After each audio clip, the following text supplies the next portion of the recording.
100 days, literally 100 days बचे सी foundation exam के लिए। पहले थोड़ा सा लग रहा था कि अभी दूर है अटैम्प्ट, बट अभी रियलाइज़ हो रहा है कि नहीं, अभी हमारा अटैम्प्ट बहुत ज़्यादा पास में है। तो आज मैं आप लोग के साथ अपनी स्ट्रेटजी शेयर करने वाली हूँ, जो अपने हिसाब से आप लोग चेंजेस भी कर सकते हो, क्योंकि मैंने ऐसा प्लानर बनाया है कि मैंने सारे चैप्टर्स उसमें डाले हैं। वो सारे जो आपको डेज़ मिलेंगे वो तो आपको बोनस डे मिलेंगे।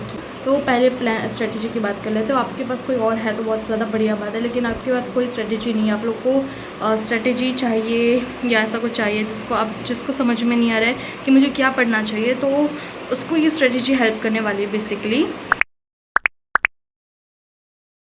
सबसे पहले सिलेबस की बात कर लेते हैं।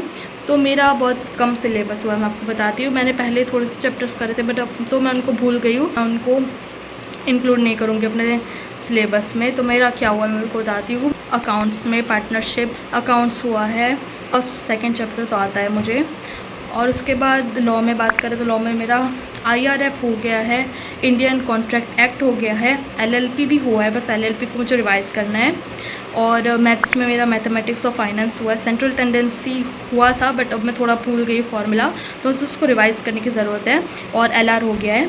और इकोनॉमिक्स में तो मेरा बहुत कम हुआ है, मेरा सिर्फ फर्स्ट चैप्टर हुआ है इकोनॉमिक्स में। और डिमांड एंड सप्लाई में भी मैं कर रही हूँ, तो इकोनॉमिक्स में तो मैं बहुत ज़्यादा पीछे हूँ, बट वो हो जाएगा, क्योंकि 12th में भी मैंने लास्ट में इकोनॉमिक्स पढ़ के 93 स्कोर किया था। तो मैं अपनी तारीफ़ नहीं कर रही, मैं सिर्फ ऐसा बोली कि इकोनॉमिक्स पता नहीं क्यों मेरे लिए मुझे ईजी लगता है इकोनॉमिक्स, तो वो मैं लास्ट में कर लेती हूँ। बट अभी मैं लास्ट में नहीं करूँगी, क्योंकि जो मैंने स्ट्रेटजी बनाई है उसमें मैंने लास्ट के लिए कुछ भी नहीं रखा है। उसके हिसाब से 3 आवर्स अकाउंट्स पढ़ूँगी मैं, 3 आवर लॉ पढ़ूँगी, 2 आवर QA को पढ़ूँगी। तो ऐसे करके मैंने बनाया है पूरे। तो मेरा 8-9 घंटा हो जाएगा दिन में।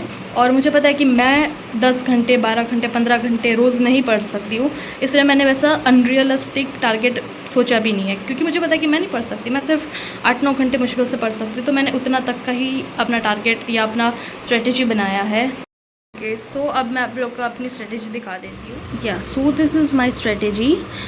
ये मैंने देखो ऐसे बनाया है कि 15 जुलाई तक मैंने ट्राई करा है कि कंप्लीट हो जाए, और फिर रिवीजन मॉक टेस्ट ये सब भी हो जाए। तो ये देखो मैं अकाउंट्स को 3 घंटा पढ़ने वाली हूँ, लॉ भी 3 घंटा पढ़ने वाली हूँ, और QA को अल्टरनेटिव टेस्ट पढ़ूंगी और 2 घंटा, मतलब कि 8 आवर्स हो रहे हैं। और ये अब 27 से मैंने स्टार्ट किया है, मतलब जिस दिन ये वीडियो आएगी उस दिन 27 होगी। तो आप लोग भी स्टार्ट कर दो, आप लोग को भी साइन है कि अब स्टार्ट कर दो भाई, अभी बहुत पास में हमारा अटैम्प्ट।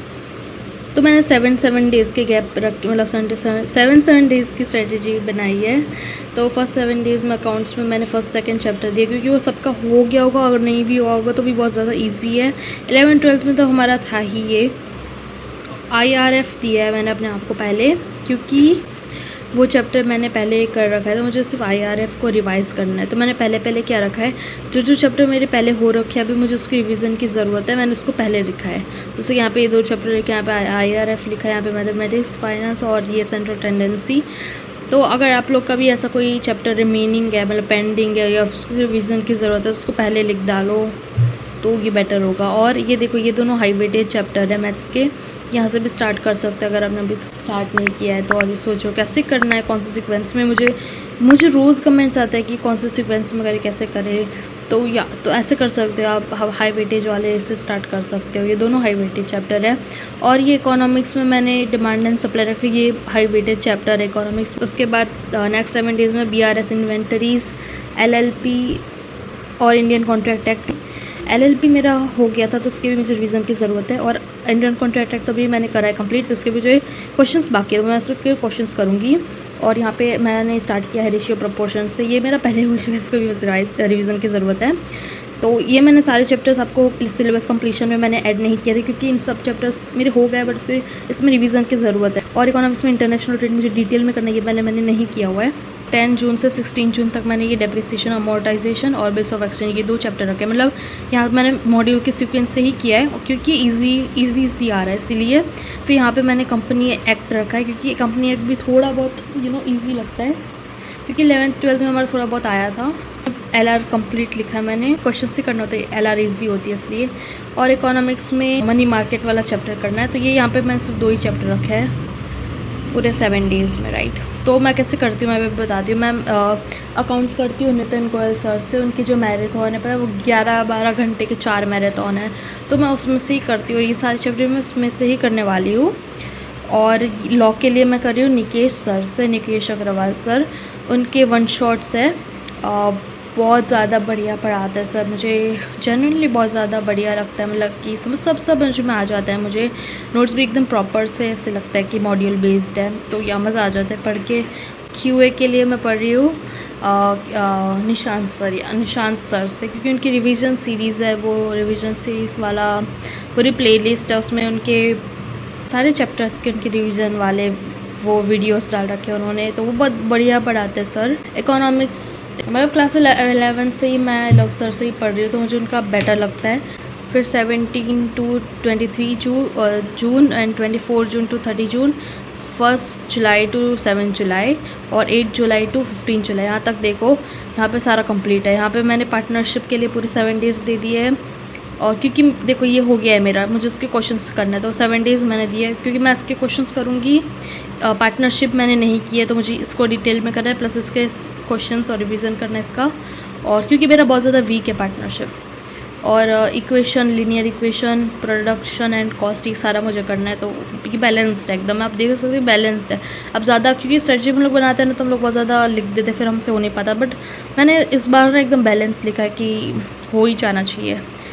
और ये फाइनल अकाउंट्स एनपीओ स्टार्ट कर दूँगी। यहाँ पे एनपीओ भी हो जाएगा, इनकम्प्लीट रिकॉर्ड भी हो जाएगा, तो ये मैंने बना लिया है। यहाँ पे नेगोशिएबल एंड सोगा, और ये यहाँ पे ये सारे दूसरे जो रिमेनिंग चैप्टर्स है वो। बट क्या हुआ देखो, ये कंप्लीट हो गया कंपनी अकाउंट तक सारा। ये तो मेरा देखो 7 जुलाई तक ही इसके अकॉर्डिंग लॉ कंप्लीट हो जा रहा है। और ये चल रहा है एक क्यूए और इकोनॉमिक्स। ये मेरा इकोनॉमिक्स तो मेरा हो जा रहा है इसमें 15 जुलाई तक, और इसमें 16 जुलाई से 22 जुलाई को मेरे 3 चैप्टर्स बचेंगे अगर इसके अकॉर्डिंग मैं करूँगी तब। तो थियोरेटिकल डिस्ट्रीब्यूशन, कोरिलेशन, रिग्रेशन और इंडेक्स नंबर, तो ये 3 चैप्टर मेरे बचेंगे इसमें, और वो मैं ने यहाँ पे 22 जुलाई तक मैंने कर लिया है। देखो इसके बाद 20 डेज़ है। 20 डेज़ का first revision plus PYQ question revision, question ऐसे है। उसके बाद ये है 10 डेज़ के लिए सेकेंड रिवीजन और मॉक टेस्ट। उसके बाद फाइनल रिवीजन। तो ये मैंने स्ट्रेटेजी बनाई है, ब्लॉग में डालूंगी, बट अभी मैं नहीं डालूंगी क्योंकि अभी मैंने बहुत सारी वीडियोस डाली है। अभी मैं बाद में डालूंगी स्टडी ब्लॉग। ओके गाइस, तो आई होप आपको ये स्ट्रेटेजी हेल्प करेगी। एंड प्लीज़ अपने लिए स्ट्रेटेजी बना लो, क्योंकि जब आप अपने लिए बना लोगे स्ट्रेटेजी तो आपको भी लगेगा कि हाँ हमारी एग्ज़ाम पास में है एंड अभी हमें ज़रूरत है, और अभी इतना सारा हमारा सिलेबस बाकी है, इतना सारा सिलेबस है, तो हमें वो जल्दी से कंप्लीट करना पड़ेगा। तो उससे थोड़ी सी एनर्जी तो आपके अंदर आ ही जाएगी। उसके बाद आपका पढ़ने का जो फ्लो हो जाएगा उसको तोड़ना मत, उसको फ्लो को कंटिन्यू रखना। ओके, तो मिलते हैं नेक्स्ट वीडियो में, बाय।